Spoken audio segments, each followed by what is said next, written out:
Bible is in Hebrew, Aramaic, and in Greek. Pero kung hindi nyo alam, paano natin sasabihin? Kagaya ng kwento na yun, kahit na bumasa kayo kung hindi nyo naman naintindihan, it was written in Hebrew. And some at Aramaic. But the Bible is very clear that all scriptures are written for instruction, for what? Everything is in Hebrew. It is found in 2 Timothy chapter 3, verse 16-17. Ang salita ng Diyos ay siyang nagbibigay sa atin ng kalakasan at ng pag-asa ng buhay. At we are not only interpreting these words of the Bible, we are studying it word by word. It is in 2 Peter chapter 1, verse 21 and 22. It is not our own interpretation. It is the Word of God coming from heaven. We must rely on that. Huwag natin i-explain ang Bible na pan-sarili lamang natin. Sapagkat kung ina-explain mo ng sarili mo lamang, baka magkamali tayo. But, if we explain it in the Bible and expound it in the Bible, that word is the word of truth. In John 17, verse 17, thy word is true. Kapag hindi galing sa Bible ang ating ipapaliwanag, that word is false. Kaya mahirap yung magsasalita na hindi nagagaling mismo sa Bible Encyclopedia dito sa 66 books. That is the complete volume of the Bible. Nothing else. No more.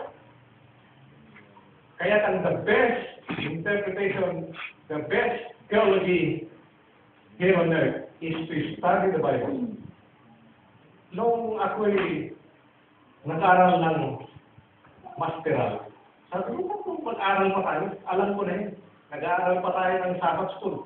Nag-aaral pa tayo ng second service. Meron pa tayong AY, Bible Day. Meron Bible Drill. Meron pang Bible ng ang dami-daming Bible. Bakit pa tayo kailangan mag-aral? Tanong ko sa inyo,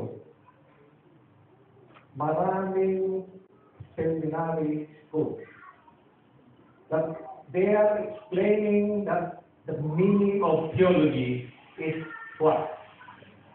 Theo means God. Logi means study.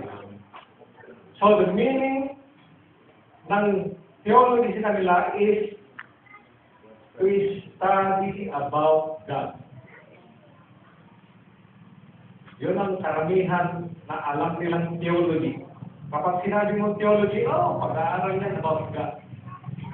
Because it is in that word, theos means God. But in our school, in our seminary, in our theology school, the meaning of theology is we are studying the character of God. Sino bang makapag-aaral sa Diyos? Sino bang makapag-aaral sa Ginoo? Wala. Because God is infinite, God is wonderful, God is what? Omnipotent, God is omnipresent and everywhere. But in our theology, we are studying the character of God. What is that character of God? To love God and to love your fellow man. If you don't know that word love, you don't know what is the character of God. Marami ngayon na religion, like the New Testament believers, their main doctrine is to love God and to love your fellow. That is the greatest law ever heard and written in the Bible. That is the golden rule. Yun ang kanilang interpretation. But congratulations, maybe they are true, but just a little proof. Marami nakakaalam. Because last Saturday, we have a visitor in one of our church in Manila. Siya ay founder ng the New Covenant Believers.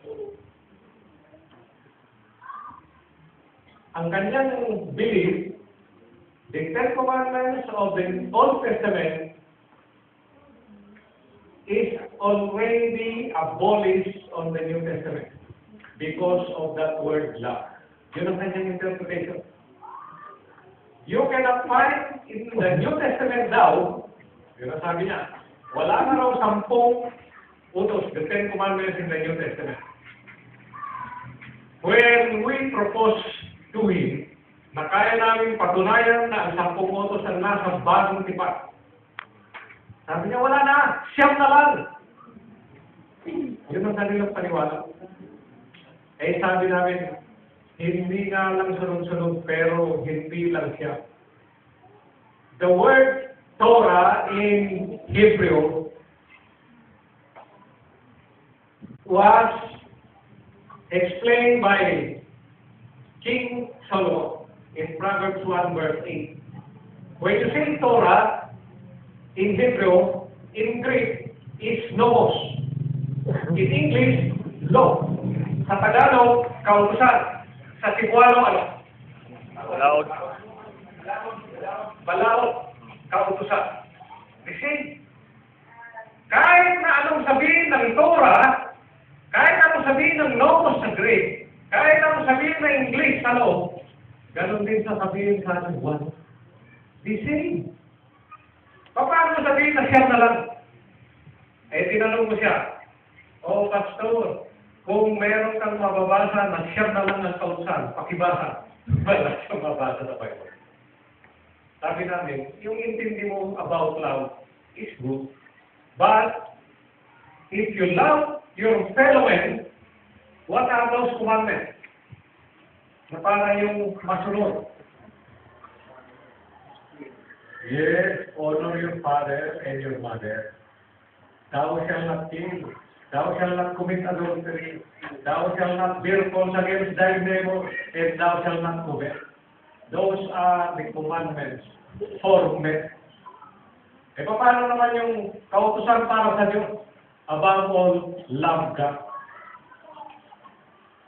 Thou shalt not make any graven image. Thou shalt not take the name of the Lord thy God in vain. And the fourth is, remember the Sabbath day to keep it holy. You are fulfilling the fourth commandment of God, given up to the New Testament and up to eternal. That 10 commandments is still there, record in heaven. Ang sabi ni John Revelator in Revelation 19, nang sabi, nung nakita niya, nabuksan ang mga langit, nakita niya ang 10 kautusan. Even Ellen G. White said, he wrote on the, what book that? The Last Day Event, page, if I'm not mistaken, 18. Ellen White said, and I saw the 10 commandments open in heaven. Because it was there. Doon sa luklukan ng ating Panginoon. Kaya ang 10 kautusan from Eden, from creation, up to eternity. And about church history, sabi ni Pastor, i-lecture mo na lang siguro about church history. Our church history on the record, if we lecture on that subject, from Genesis 1, verse 1,